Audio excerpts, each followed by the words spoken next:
పాకిస్తాన్లో రైలు హైజాక్ ఘటన తీవ్ర కలకలం సృష్టిస్తోంది. బలోచిస్తాన్ ప్రావిన్స్లో ట్రైన్పై దాడి చేసిన ఏర్పాటువాదులు దాదాపు 500 మంది ప్రయాణికులను బందీలుగా పట్టుకున్నారు.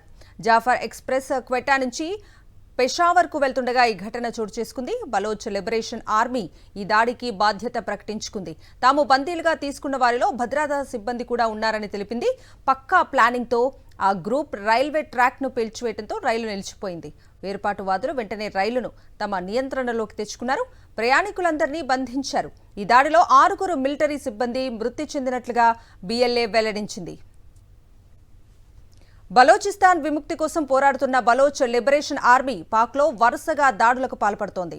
పోలీస్ స్టేషన్లు, రైల్వే లైన్లు, వాహనాలపై వేర్పాటువాదులు దాడులు చేస్తున్నారు.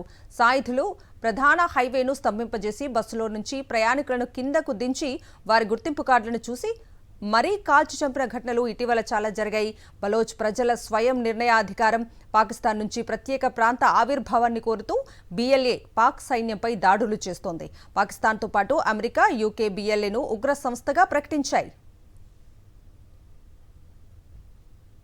బలోచిస్తాన్ ప్రాంతం నైరుతి పాకిస్తాన్, ఆగ్నేయ ఇరాన్, దక్షిణ ఆఫ్ఘనిస్తాన్లలో వ్యాపించి ఉంది. చైనా అధ్యక్షుడు జిన్పింగ్ ప్రతిష్టాత్మకంగా చేపట్టిన సిపెక్ బలూచిస్తాన్ ద్వారా వెళ్తుండటం ఈ దాడులకు ప్రధాన కారణం.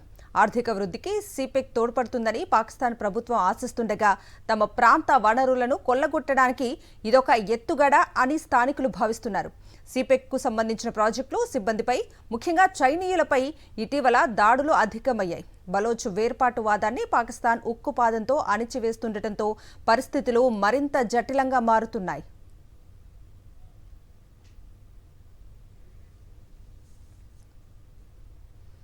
ఇదే అంశానికి సంబంధించిన పూర్తి అప్డేట్స్ ని మా ప్రతినిధి వెంకటేష్ అడిగి తెలుసుకుందాం.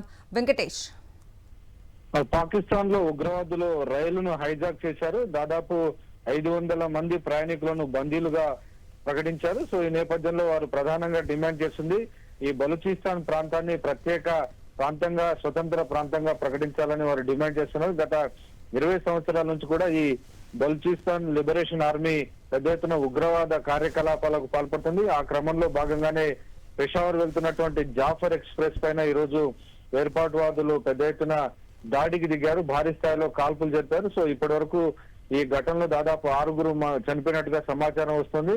సో బందీలుగా ఉన్నటువంటి ప్రయాణికులను విడిపించేందుకు పాకిస్తాన్ మిలిటరీ రంగంలోకి దిగింది. వారిని రక్షించేందుకు అవసరమైనటువంటి సహాయ చర్యలన్నిటిని కూడా నిర్వహిస్తుంది. అయితే ఎలాంటి మిలిటరీ ఆపరేషన్ కనుక చేస్తే తాము ప్రయాణికులందరినీ కూడా చంపేస్తామని బలోచ్ లిబరేషన్ ఆర్మీ ప్రకటిస్తుండటంతో ఈ ఘటన సర్వత్రా ఉత్కంఠ కలిగిస్తుంది. సో ఈ నేపథ్యంలో ఇప్పటికే చాలా వ్యూహాత్మకంగా ఈ రైలు వెళ్తున్నటువంటి ప్రాంతంలో మొత్తం ట్రాక్ ను పేల్చేసి ఒక టన్నెల్లో ఈ రైలును బంధించినటువంటి పరిస్థితి. సో ఆ నేపథ్యంలోనే పెద్ద ఎత్తున ఈ ఘటన ఒక ఛాలెంజ్ గా మారింది. సో పాకిస్తాన్ మిలిటరీ రంగంలోకి దిగి బందీలుగా ఉన్నటువంటి వారందరినీ కూడా విడిపించేందుకు అవసరమైనటువంటి ఆపరేషన్ అయితే ప్రస్తుతం ప్రారంభించింది. Right Venkatesh, thank you.